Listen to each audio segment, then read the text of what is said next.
Great. Good? Right on. So I was kind of joking with my wife Allison here.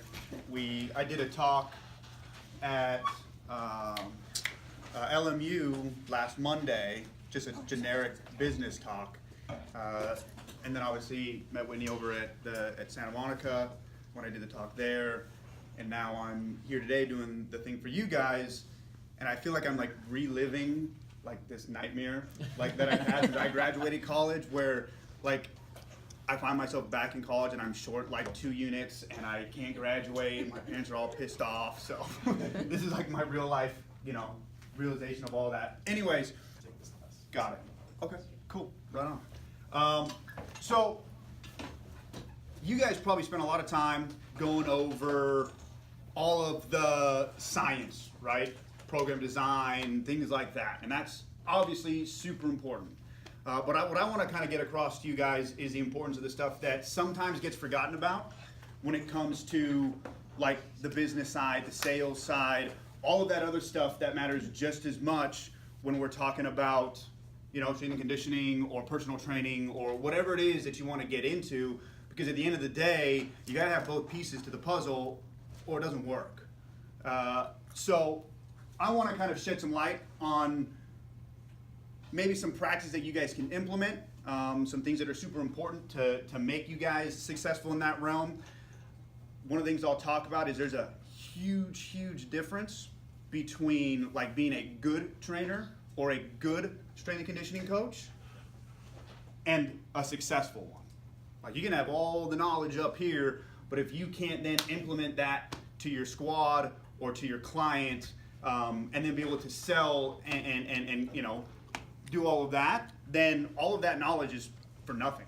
So before I get started on we got it going? Yeah, we got it going. Look at that. Nice. So I want to give you a little bit of background on who the hell I am, so you don't just wonder who the heck this random dude is talking to you guys up at the front of the class here. So I'm just like one of you guys. I started as a personal trainer. To be quite honest, when I was in college, I didn't know what the hell it was that I wanted to do. I kind of fell into personal training. So I played sports, always worked out growing up and whatnot. Went to school, didn't know what I wanted to do. Got a degree in sociology, which has absolutely nothing to do with kinesiology or strength and conditioning or business or really anything. And my dad, who was a cop at the time, did a lot of like off-duty gigs, bodyguarding, like high-end, like movie producer type guys. Anyways, one of those rich dudes, his personal trainer and my dad became good friends. And they ended up like just coincidentally like moving next to each other, and they were then like the neighbors that we would like go have barbecues with and go hang out with and whatnot. So I'm away at U of A. I come back for Thanksgiving or whatnot, and I'm just kind of, over there for a barbecue, just talking to him. I'm like, hey, look, like I'm kind of in a rut with my workout program. Do you have any tips or tricks that you can give me to kind of spice things up? So he's like, hey, why don't you come over for a workout one day? So I go over there for a workout. Mind you, I'd worked out my entire life. Never had my ass handed to me worse, like ever. And I live walking distance from him, and I remember walking home, and here's the funny part, like the irony in all of it, right? So I'm walking back to my house, like my arms, my legs, like I can barely even stumble back, and all I'm thinking to myself is, fucking people pay for this shit? Like, get home, he asked me, maybe a week later, just randomly, he's like, hey, so you ever thought about personal training as like a career, as something you want to do? And this guy was really successful, worked with a lot of, obviously, movie producers, big time guys in Malibu and Beverly Hills and all that kind of stuff. And I was like, no, not really. But, I'm kind of don't know really what I want to do. And at the very least, it's something that could at least, be a bridge until I figured out what it is that I want to do. So, sure, why the heck not? He kind of gave me some guidance on, where I should go in terms of like what certification to get and all that good stuff. Get certified, graduate college, come back, start doing personal training, and long story short, ends up going pretty well. Started personal training, I say maybe 2 years after I got into it. 2 to 3 years. I was just hammered, book solid with clients every single day, probably 60, 70 hours a week doing PT. Saved up a bunch of money. I started off at a big box club at Spectrum, which is pretty much shut down now for the most part. But I started off there, moved out on my own, and was just training on my own. And then again, saved up some money. And I came to a point where I was like, look, I can do one of two things. I've always had the mindset where I don't want to be satisfied or be complacent and just kind of stop. Like I want to continue, growing and becoming more successful, basically. And I was at a point where I couldn't work any more hours, and I really couldn't charge any more than I was because the demographic. I'm out in Valencia, if you guys know where that is.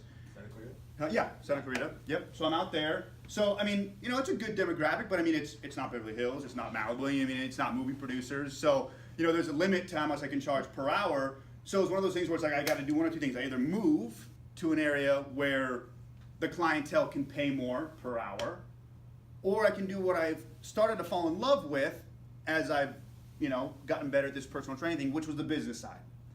And do what I'd always in my mind kind of wanted to do, which was open up a business. And so, of course, nervous as all hell, you take every dime that you've saved up, you get bank loans, I do all of that, what's necessary, and it was, kind of do or die time. And made the decision to risk it and put everything on the table, and it's all turned out all right. Opened up my first club in 2011, started at 10,000 square feet. We expanded that club from 10,000 to 14,000, again to 17,000, again to 26,000. Opened up our second club in 2015. That's in Manhattan Beach. And I'm working on opening up our third club right now in Westlake, and hopefully a million more to follow. So that's my real short, quick, and sweet story of kind of where I am. And again, I want to take the next 20, 30, 40 minutes, however long I'm allowed to sit up here and blab to you guys, to kind of hopefully be able to point you in that direction. Before I get started, I want to let you guys know, I'm all about having this be an open forum. One of the things that I'm going to get across to you guys is the importance of value that you guys give to your clients, because that is what will set you apart from everybody else. And so what I want to do in this talk is give you guys value. And so you guys are going to want to get certain questions answered, right? For what it is that your path is. And so I want to have an open forum so that you guys can ask questions, so that I can specifically answer and give value to each and every one of you when you guys walk out of here today. Cool? So don't be afraid to interject, raise your hand, ask questions. I'll be really offended if you don't. I'll feel like I'm just boring you. So, one of the first things that I want to talk about is I want to ask a question. I'm going to ask the same question that I did to start off the talk that I gave at Santa Monica City College. And that is, if I ask you a question, and you can relate this to personal training, you can relate it to business, you can relate it to life in general, but I want you to raise your hands on if you think it's about the journey or the destination. Journey. Anyone say destination, or everyone say journey? Pretty much everyone? Yeah. And I think that everyone who said that is wrong. I'm going to tell you why. It's real easy for when I'm talking to people doing PT. What is the first question you ask your client, a new client? What is your goal? What is your goals? That's a destination if you ask me. Right?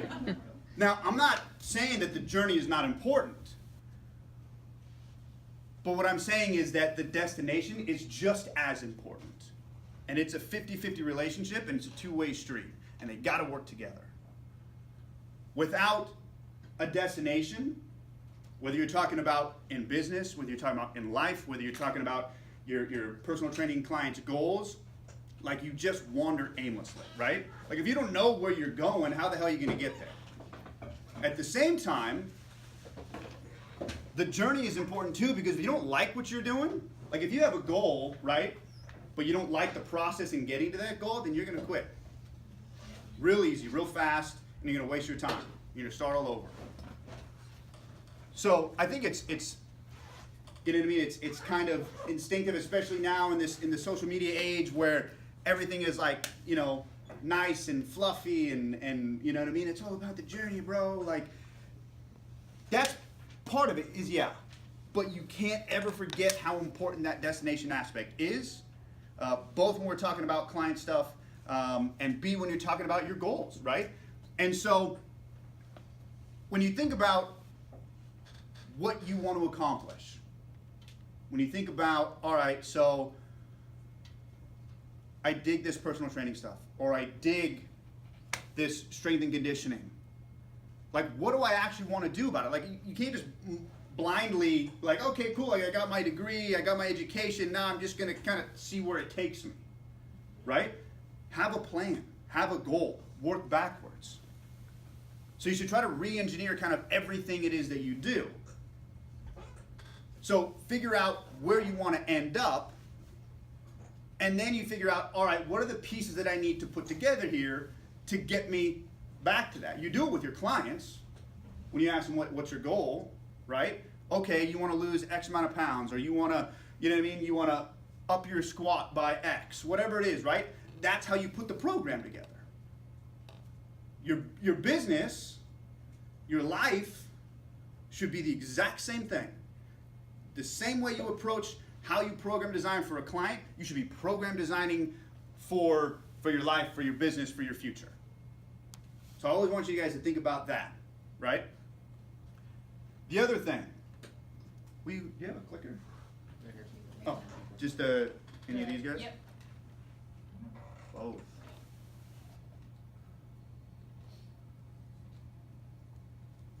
So the other thing, kind of relating with that, is like the whole idea of passion and emotion, okay? I think passion is what you have to be successful at whatever it is you're gonna do, right? That's journey. Having passion for the journey is what will allow you to keep going. Having emotion involved in your business decisions or some of your life decisions will sometimes blind you. And what I mean by that is we also need to remember one thing, especially in the industry we're in, that we are not selling to ourselves, right? That we are selling to whatever it is our demographic is. And sometimes people want to make a business around what they would want. And I think that will cut your legs out from under you from day one.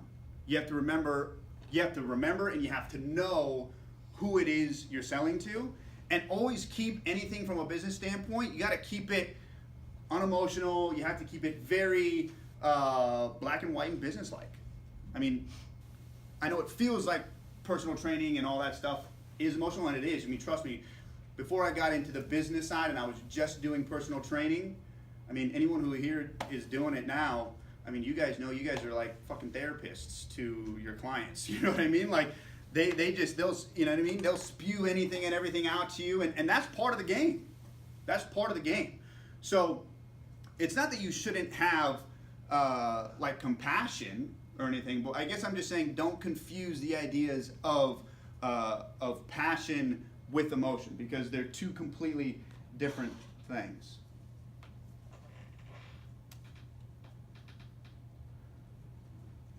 So, the dreaded word in fitness, right? Sales. By show of hands, and this is more, I guess it's for anybody, but especially the ones who are already doing personal training, right? So, by show of hands, how many people here don't like the idea of sales? You know what I mean? Like, it's a little bit uncomfortable, right? To hard sell, you know, a client on whether it's buying another package or whatever it is. You know what I mean? If I told you guys to go outside right now and pick someone off of the off campus and, you know, sell them this pure leaf black tea, right? It would be weird, it would be awkward, it would be uncomfortable for 90% of you. There might be one or two in here that could go out and crush it. And here's what I want to get across, and this is probably one of the biggest things I want you guys to take away from today. And that is that if you suck at sales, you're going to suck at life. And maybe it's a little harsh in the phrasing of it about suck at life. Because, yeah, if you're a computer dude, right? And you're a programmer, or you do something where all you do is sit behind a desk all day and you don't interact with people, you'll probably be all right. You know what I mean? At least from a business or from a job standpoint, right? But if you're someone that, if you get into any industry where you have to interact with others on any level, then I believe this to be 100% true.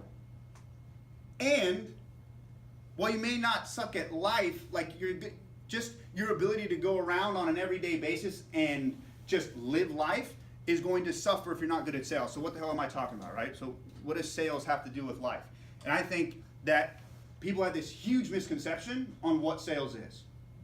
We think sales is this picture or this movie of this used car salesman who is using all these sleazy sales tactics to produce whatever transaction it is that they're trying to get across.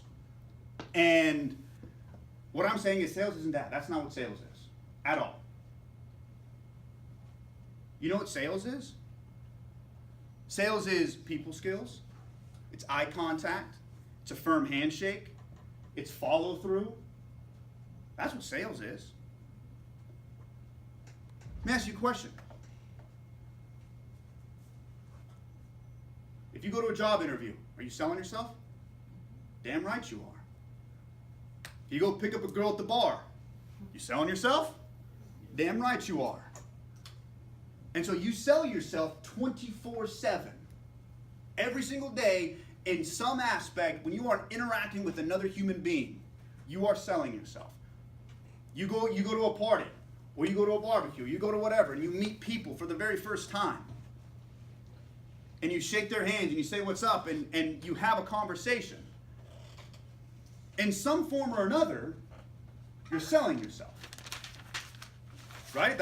If that person likes you, you know what I mean? With that initial interaction, you guys are gonna hit it off, you're gonna talk, you're gonna exchange numbers, you're gonna go hang out again some other time. You sold yourself. And so what I want to try to get across is that you can't be okay with being okay at sales or being okay with being bad at sales. Because if you are okay with being bad at sales and you're saying, I'm okay with being mediocre at all those things I just talked about, that you're okay with doing half-ass interviews, and you're okay with, you know, not being able to walk up to the girl and pick up the girl at the bar. Like, if you want to get better at those things, like, it's getting better at sales.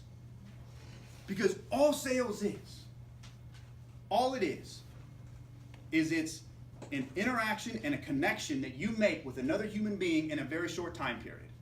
Those are who are the good salespeople.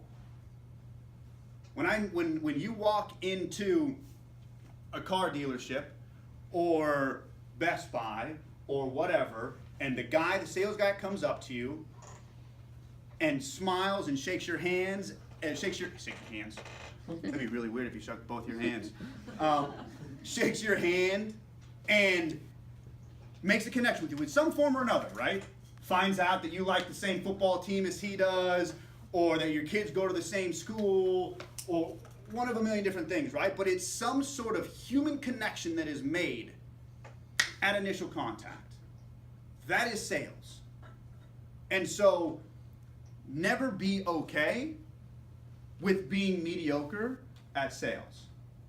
And that's something that you guys should try to improve upon, just in the same way as you guys try to improve upon, you know, your program design and everything else that goes into your day-to-day life or your school life or your work life or anything else. Like just as you put effort into studying for the test that's coming up, you should put effort into becoming better at those things.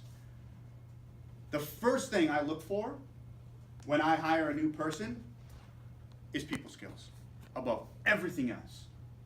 I don't care, quite honestly, if you don't know jack shit about the training game or the gym game. Now granted, obviously, we don't hire trainers that haven't been certified, and you know what I mean? But if you walk in and you're like, I got this certification and this degree and that degree and this, you know what I mean? And you list off all of these things. If I don't get a good feel that you can't interact with other human beings, well, I don't care how many degrees you have. I don't care how many certifications you have. Like, you got to be able to interact with people. Like this, the world we live in, this is a people game. And that goes right into this, what I was talking about earlier. Good coaches, successful coaches. Yeah, you can be a great coach, have all the knowledge in the world up here. But if you have bad communication skills and bad people skills and bad follow through and you're lazy and you don't, you know what I mean? You don't respond to emails. You don't do those little extra things that make people feel good. Like, I don't care how smart you are. Like, you're just not going to really be that successful. And so, practice, train, and work on that side of things just as much as you work on the others, because it's just as important.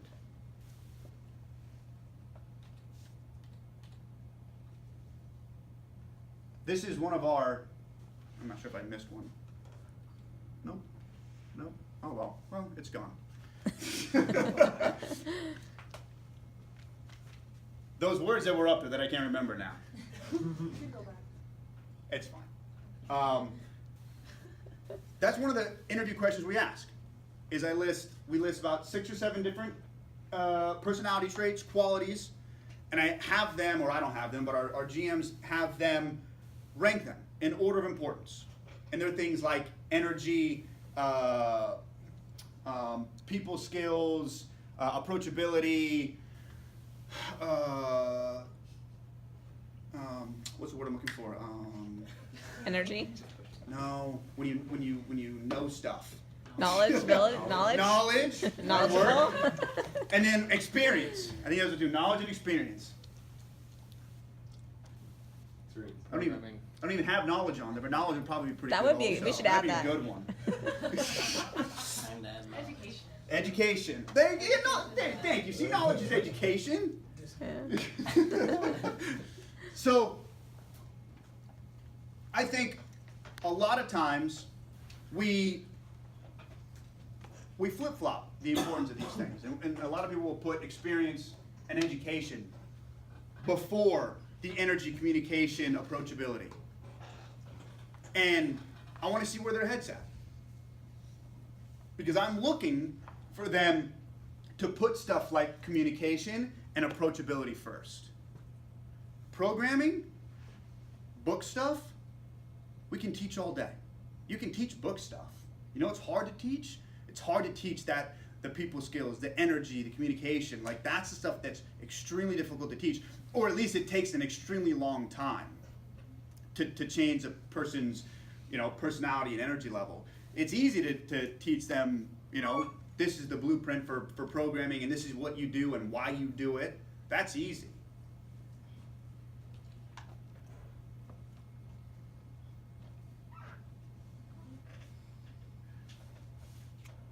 So, being able to motivate and inspire others. I think that everyone would agree that that's a pretty big part of our job. Yeah?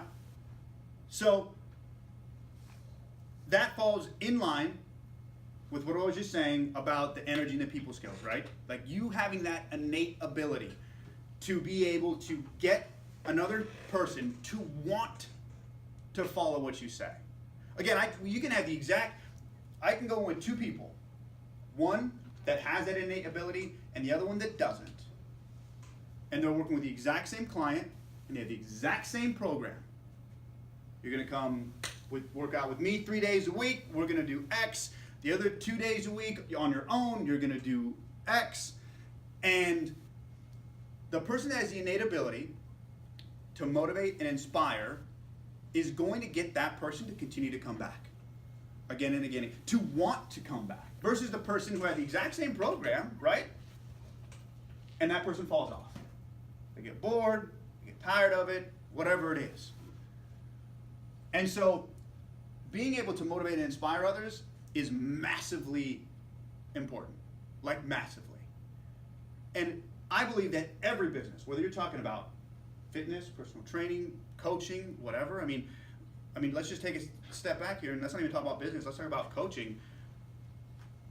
Some of the greatest coaches in the world, right, for all of our major sports, they're not necessarily the guys who are the best at the X's and the O's. Like, they're the ones who can rally that team behind them, who get that team to want to follow them.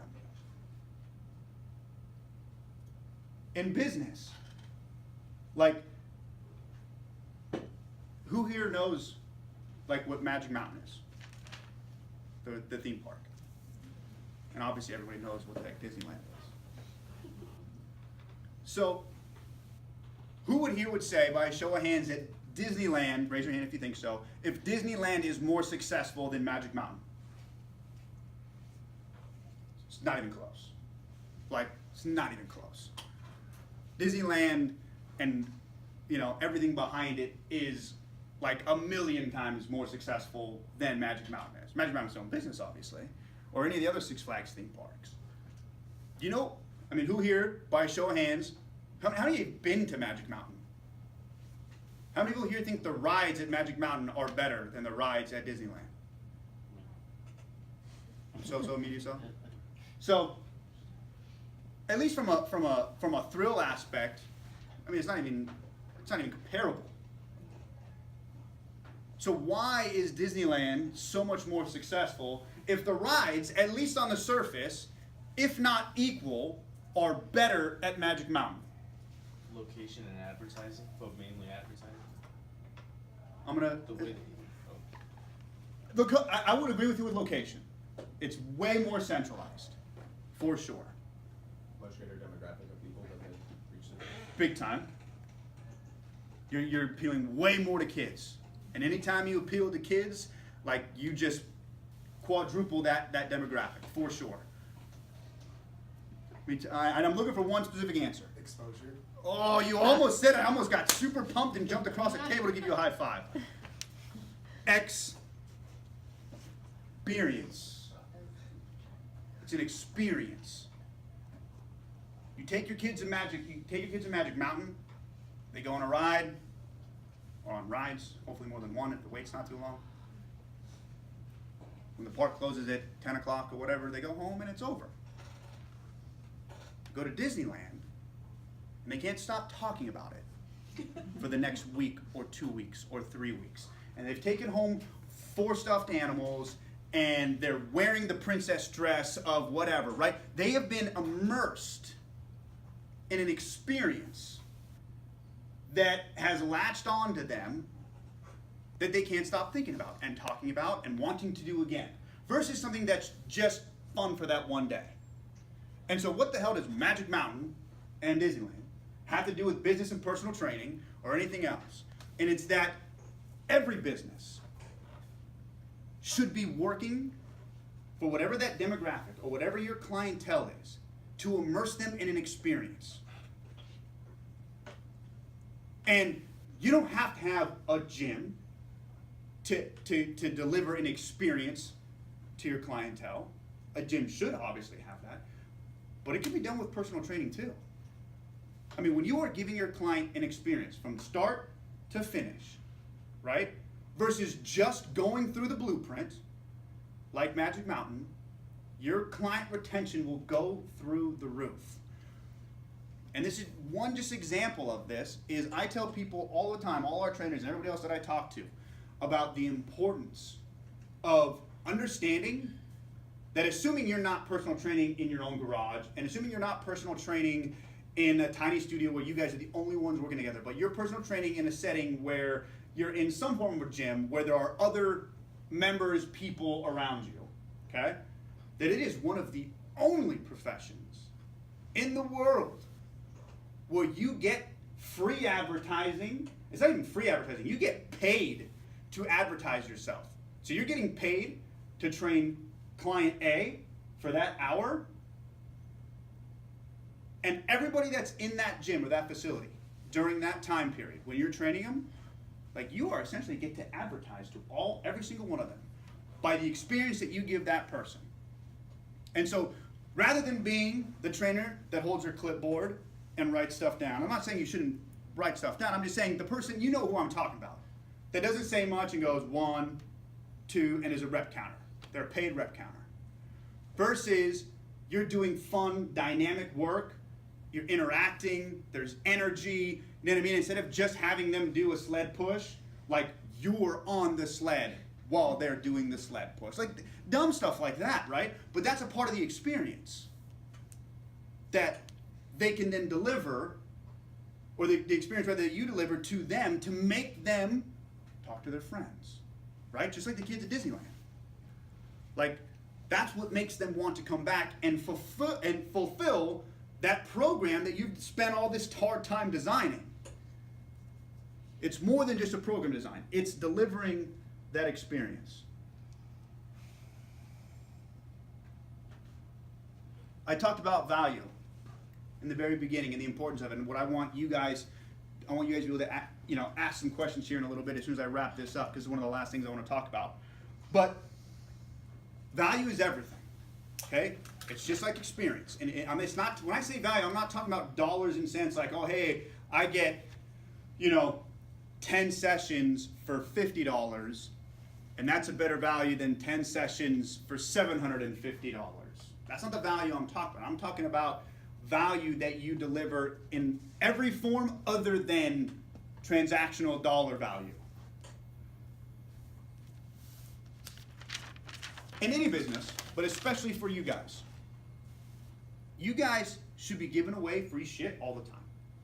And I don't mean like stuff that costs you money. I mean just your free energy and time and that stuff. Let me give you a quick story about something that absolutely blew my mind. At our South Bay location, Manhattan Beach, we were contemplating bringing on a nutritionist. And they would be a part of the staff just like everybody else. And one of the things it was the first time we had ever contemplated doing anything like that. A nutritionist, that is. But we thought it would bring good value. We thought it could translate into a decent amount of revenue for the club and income for the nutritionist. The one thing we wanted to do, though, before we made that jump was like, hey, we want to offer a free, before we even contemplate doing this, we want to offer a free seminar to our entire club.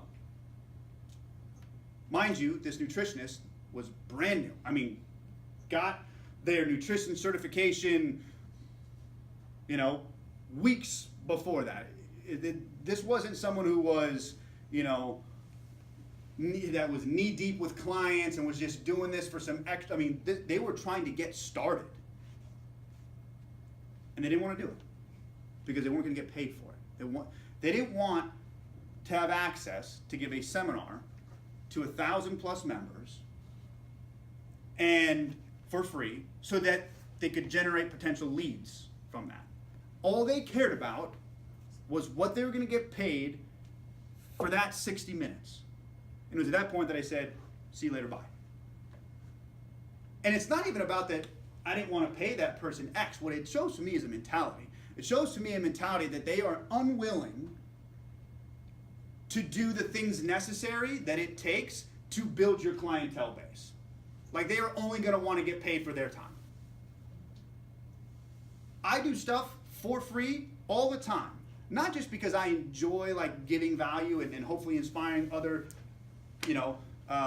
entrepreneurs or trainers, coaches, etc. But because I understand the importance of it. I understand that by sometimes giving away free stuff, that leads to getting paid for other stuff. You know how many times I gave away free sessions when I first got started? I mean, like all the time. And one of the best things I can hopefully, like an actual, what's what I'm looking for, like something you can actually physically, tangibly take away from this and implement in your business tomorrow is if you have client Brian, right, and Brian trains with you 3 days a week, tell Brian that if he brings any of his friends to a training session with him, he can do it for free and you'll do his session for free. Because that way, Brian's gonna be pumped. Like if you just say, hey Brian, if you wanna bring anybody for free, like, you can bring them along, like they might go out and do it, right? He might go get his buddy Tony and bring him to a training session. But if you tell Brian that you're gonna give him a free session, then he's that much more likely. Plus you're letting him know that you have value in the one-on-one sessions and that you're not taking any of that away by diluting it by having him bring his friend with him. That is going to be way more effective for generating new clientele than anything else you can do, because for two reasons. One, you have a motivated person to go bring someone. But two, and even more importantly, is Tony has a much higher chance of signing up with you if he's doing it with his buddy Brian. For not only because he's comfortable, right, in that situation, but it's a very clear word of mouth connection. So those things, those value adds that you give, that you get nothing in return. I'm telling you right now, the compounding long-term gain from it is huge. And that's how you should think about anything and everything you do, is long-term, right? Like your value, like if I were to ask you what your value is right now, especially for the ones that already do personal training or coaching or get paid in some aspect for it, I would hope that none of you would respond with what you actually make per hour. Because then you're thinking like that person that we scrapped. You're thinking very short-sighted, what I get paid tomorrow. Your value should be what you think you're gonna be worth or want to be worth 5, 10, 15 years down the road. And if you think that I wanna be worth X 10 years down the road, and if you think that by giving a free seminar is going to help you get to that, then do it. It should always be a long-term thinking process.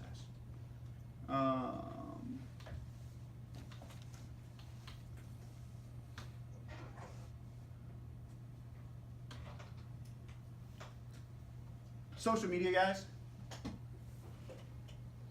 It's obviously kind of a big thing. Ain't going away anytime soon.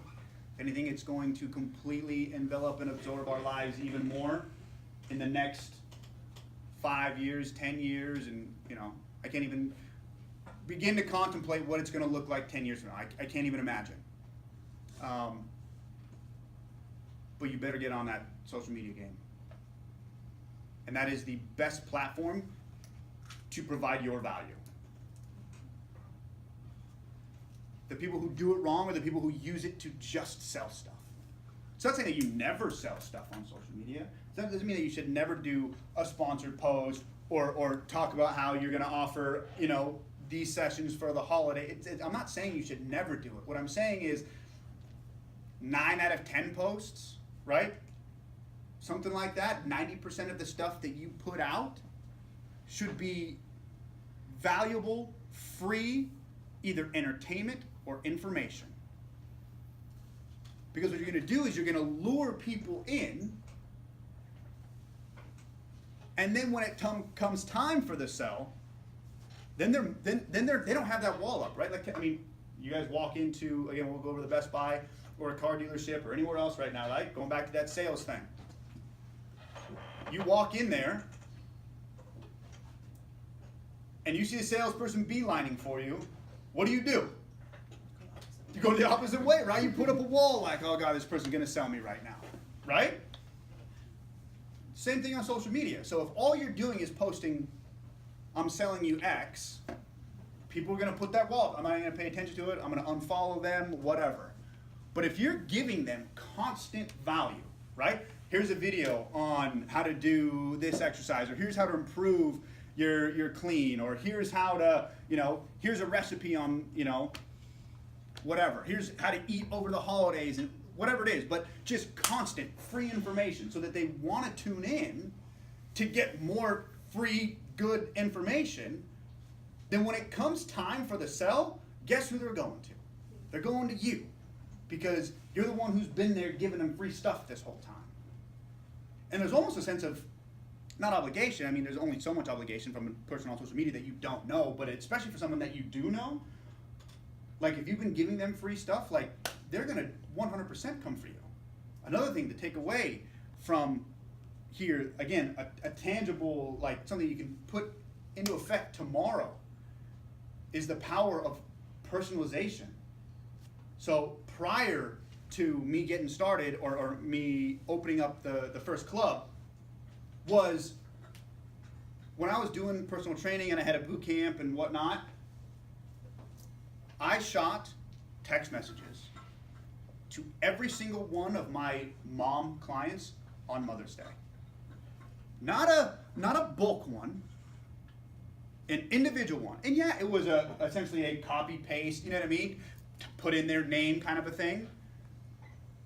But I would individually text every single one of those clients. Father's Day, all the dads.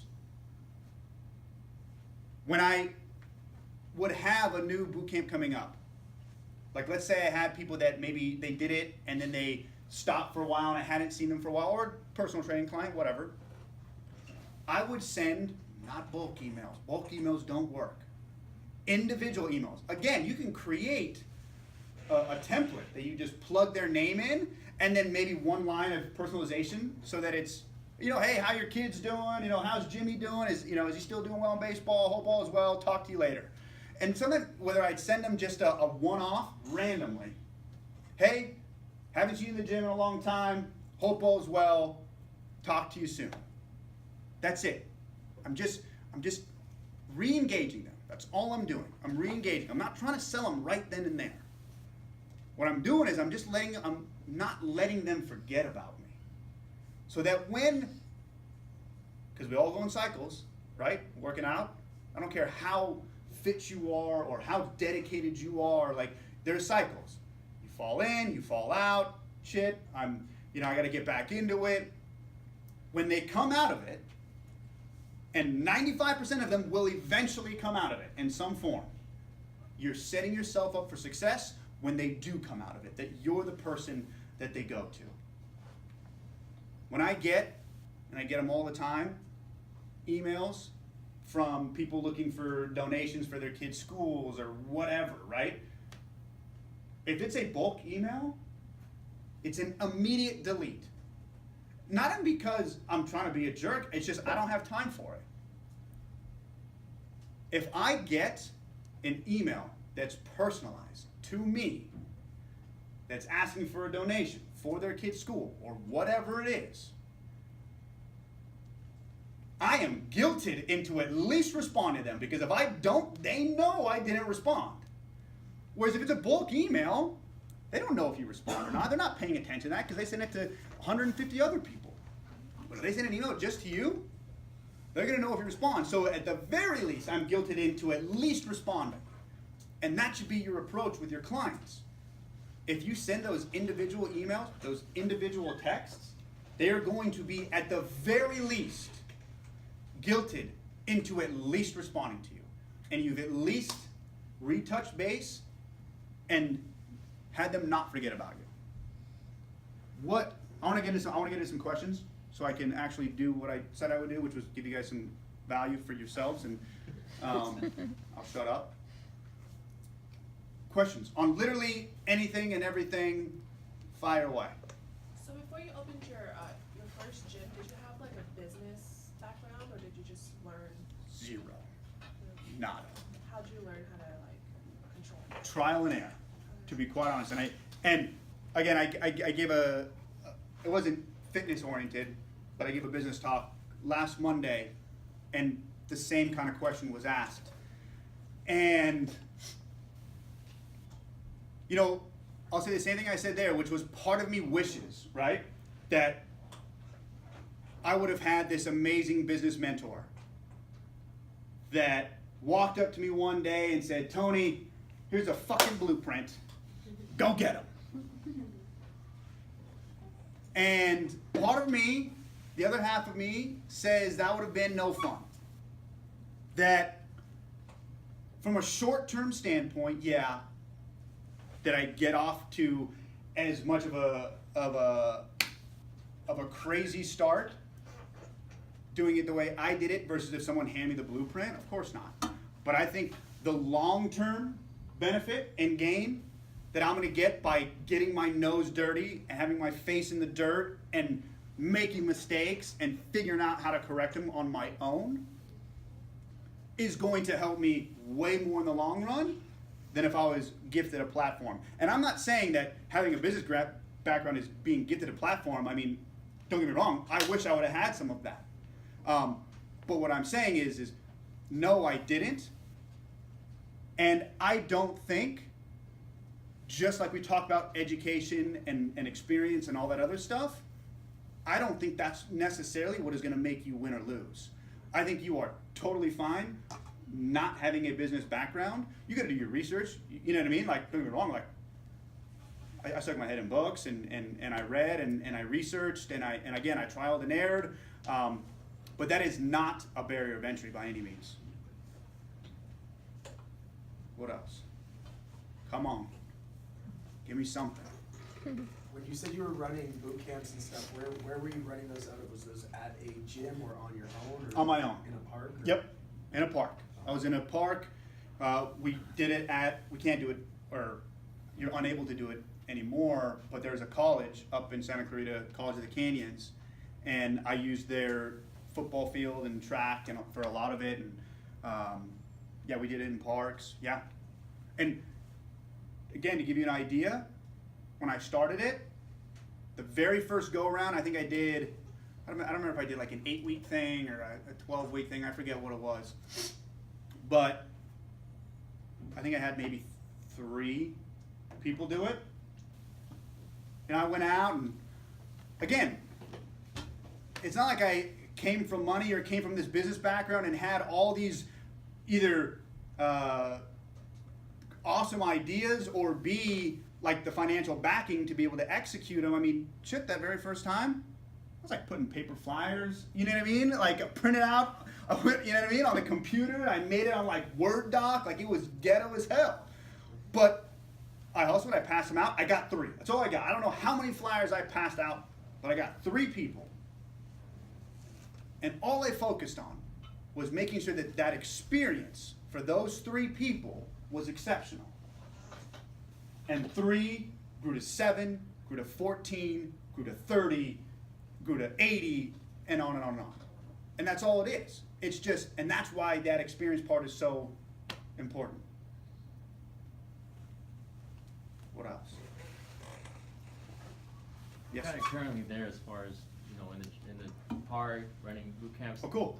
But I feel like I've had a decline in I guess, again, now that you're saying about experience, I feel like I need to bring something out more than what I'm currently doing.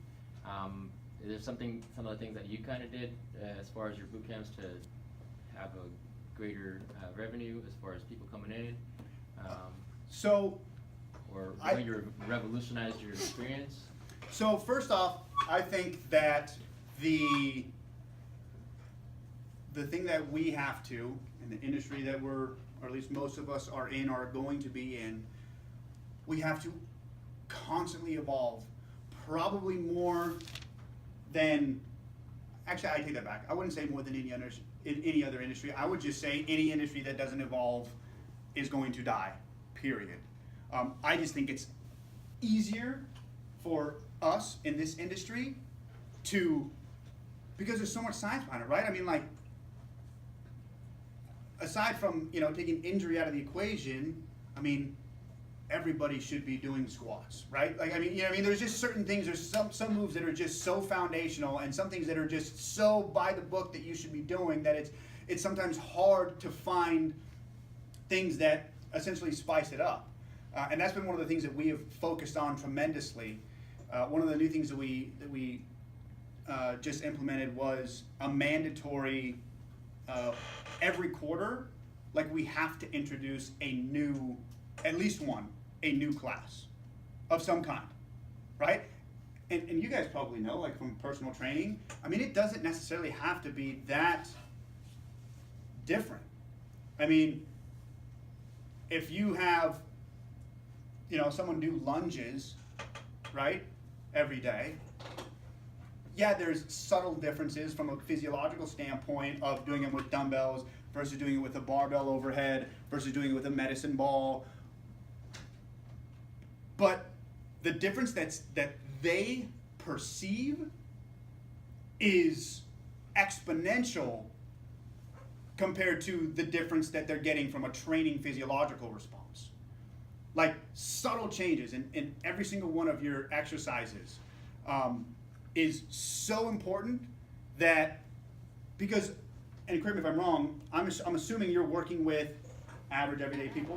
Pretty much. Yeah. I mean, we're not working, most of us rather aren't working with like the elite athletes, right?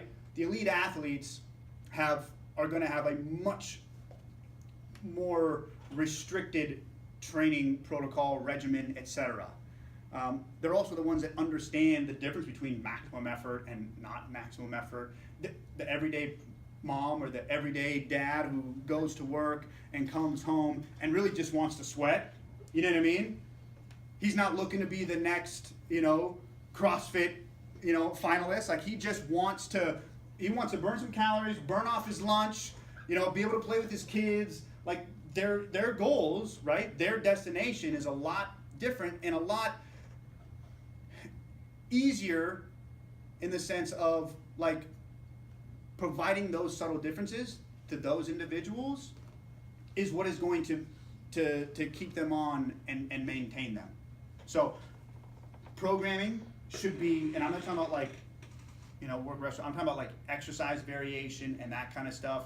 New equipment sounds so dumb, but like, bringing in something small as like a slam ball or whatever when all you were using before was medicine balls, like little things like that make a huge difference. I used to do like this, I'd give away $500 or $1,000 over an 8-week period to the person who lost the most body fat percentage, just something, right? It can be one of a million different things.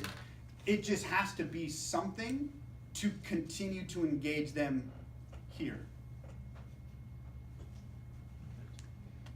Anything else? Do you know of any physical therapists who also dual as personal trainers and kind of go about it that way? I don't think I know any physical therapists that dual as personal trainers, but I know a handful who have their, physical therapy practice, and they do a couple. You know what I mean? Like it's very minimal. I mean the PT side is definitely their main thing, and then they just have a little, one or two of them. Maybe they're more of, a lot of times it could be someone that gets out of physical therapy and then they transfer into doing personal training. But I definitely wouldn't say it's 50-50. I say it's more like 80-20. In opening your business, I previously had a business and I totally failed at it.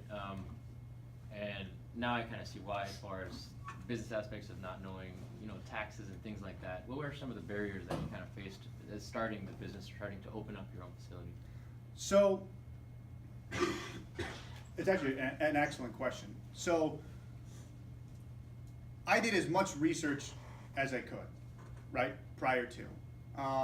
But there were a million things that I learned on the way, like I said earlier, that I didn't know day one going in and adjust it accordingly. Not only is the ability to adjust like super important, God, I just lost my train of thought because I had something good that I was going to say to that.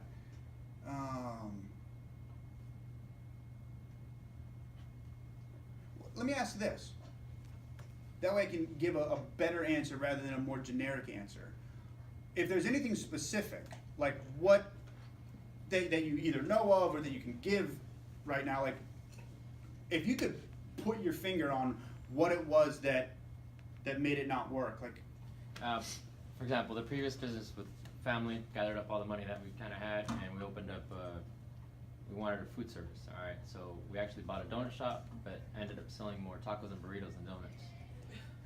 The fact that is, we were great at customer service. Our customers loved us, but the business aspect, as far as keeping track of quarterly who we have to pay taxes, how to gather up all the records, how to show that it was, we were spending as much as we were incoming, and showing the books aspect of it was more like, I guess, where I failed.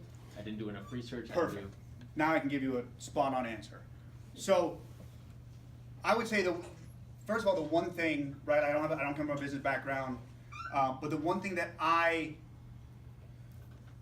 did come to the table with was A, I was always halfway decent at math, and B, I just liked it. I liked numbers. I liked finance. I mean, when I was doing personal training, I was super into the stock market, and I would watch markets day in and day out. It's just something that really just, I just liked, right? And I would say, I've said before in a couple of the talks that there's three things that I think can make or break a business, and that is, obviously, you have three things: sales, culture, and systems. Without sales, you don't have a business, period. I don't care how great your culture is, I don't care how great your product is, if you ain't selling shit, you're gonna go out of business.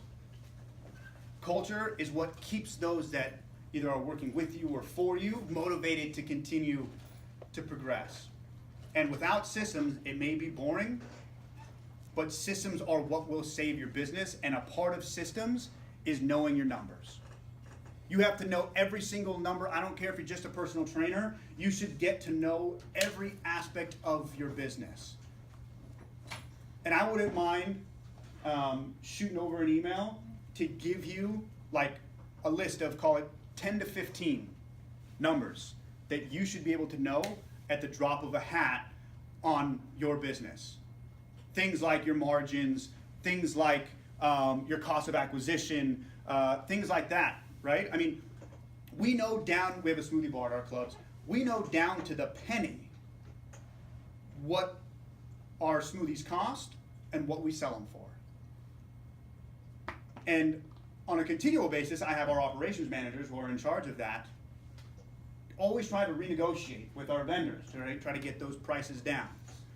If you guys ever watched Shark Tank, I think Damon John one there said one time, he was talking about, he's like, I will fly all the way to China for 2 weeks to negotiate, their cost on, whatever it is, to come down a penny. Because it matters, in the long run.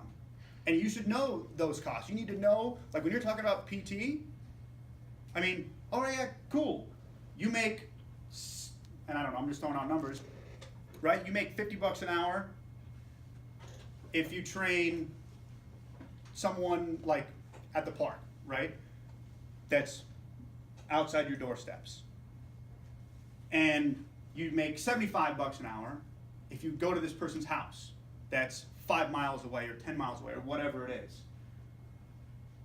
I guarantee you, your net is better on that $50 that's outside of your house.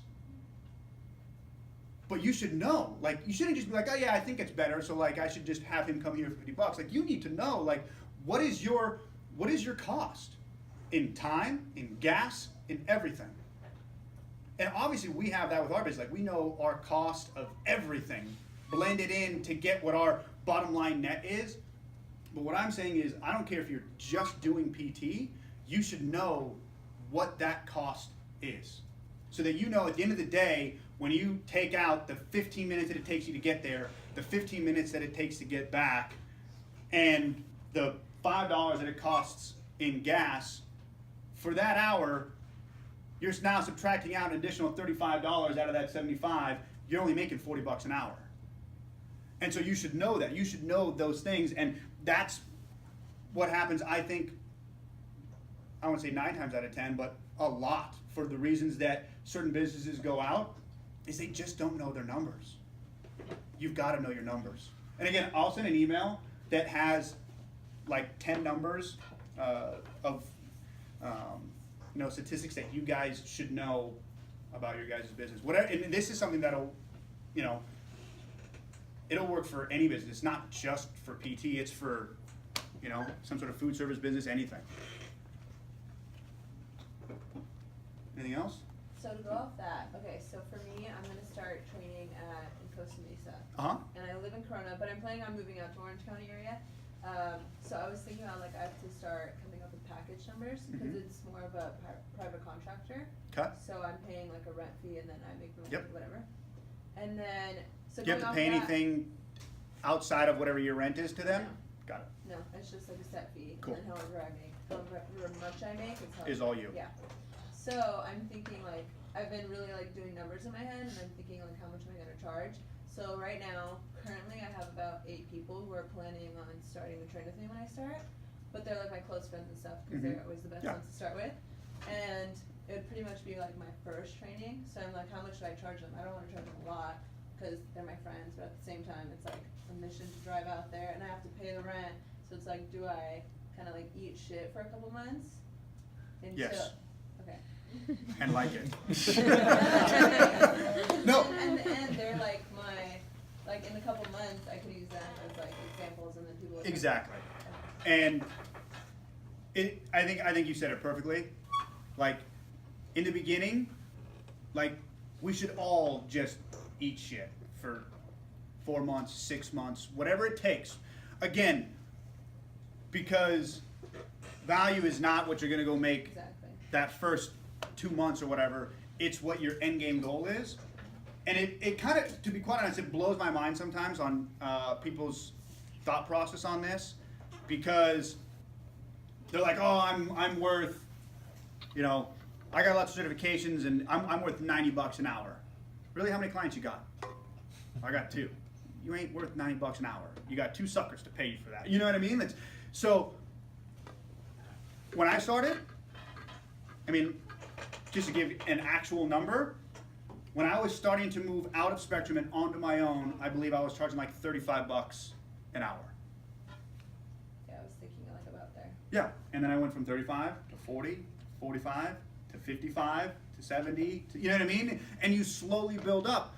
One of the guys asked the questions, I don't know if were you there in the post? Uh-huh. One of the guy at the talk that I gave at Santa Monica City, one of these guys that watched the seminars asked the question of, how do I know when to up my prices? To me, thank you. It's not fucking rocket science. It's called economics. It's called supply and demand. You know what I mean? You up your prices when you can't take any more in, or when it's if you have 4 clients, you probably shouldn't be upping your prices. You know what I mean? And I don't want I don't want to beat the guy down too much, but to me it was just it's so simple, and it should be just that. Go in there, go in at 35, and you know what I mean, and slowly tick your way up. We do the same thing when we open up a new club. We don't come out the gate charging, 150 bucks. We do a pre-sale. Because at the end of the day, I'd rather have more people in the door early on that can talk about it. You know what I mean? So that there's exponential growth. There is nothing. I don't care you can be the greatest marketer in the world. Marketing will never, ever, ever, ever trump word of mouth. Word of mouth will always be superior And word of mouth is your best source of marketing across the board. And so the more people you can get to talk about it, especially in the beginning, the better. Anything else? Cool. Is your gym Oh. more of an open gym, or is it? What's your gym So, good question. So we have and again, if you walked into our club, you know, when we first opened in 2011 versus walking into it now, I mean, there's stark differences, both in terms of what it looks like, and B, what we do, what we offer, everything. It's evolved constantly. But what it is essentially, we have created like almost like a hybrid of sorts. So we're just as big. I mean, we compete. Excuse me. We compete with, called a good thing and a bad thing, everybody. We compete with Equinox. We compete with Bay Club. We compete with LA Fitness and 24 and CrossFit and Barry's Boot Camp and Soul Cycle. I mean, we compete with all of them because what we do is we blend and obviously in our opinion, the best classes in the industry. Like we only hire and help mold some of the best trainers in the business when it comes to teaching classes. And so our classes are on par or better than the classes that you would do that paper class stuff with, right? That you would go to, you know, Soul Cycle for, or that you would go to, you know, a CrossFit facility for, or whatever it is, right? With the amenities and the open gym that you would go and have a membership at Equinox or LA Fitness and all those clubs for. Because at the end of the day, we look at it like this. You may love CrossFit. You may love Orange Theory. But number one, you're probably going to want to do your own stuff every now and again, at the very least, right? And so those people who go to those, they probably have a 24-hour and a CrossFit membership, or a 24-hour and an Orange Theory membership, or whatever. And you also might get burned out. Like, okay, I've been going to Orange Theory for 6 months, and you know it's great, but I just kind of want to do my own thing again. I want to start to spin or just lift weights on my own, whatever it is. So those people, they cancel their membership. Cancel Orange Theory, and go sign up at 24 or LA or whatever. We are that hybrid that houses all of it. So that when you get bored, or you get tired of like the HIIT class, or the strength training class, or cycle classes that have like the leaderboards and all that stuff on it, like you still have a gym that you can go work out on your own with, or try a different class and go do boxing and kickboxing or whatever it is. So I think this goes along with kind of what you said about that demographic, right?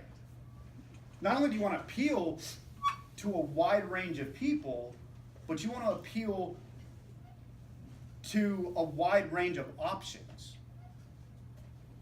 So, I encourage you guys to go check it out. If you go to afterburnfitness.com, and you can check out some of our pictures on the website. Can you repeat that? Afterburnfitness.com. Do you offer internships? We actually haven't, but we did. Yeah, we've We had did a one or couple. two. Uh-huh. It's not something we do on like an ongoing thing, but it is something that we are definitely open to. So if you or anyone else is interested in, hit me up on email. It's Tony@afterburnfitness.com. And again, feel free to hit me up on email, guys, if you want to ask questions. I'm here. Tony@afterburnfitness. Tony@afterburnfitness.com. And I'll send that list over to you guys too. Thank you. Cool. Thank you guys. Thank you. Appreciate it.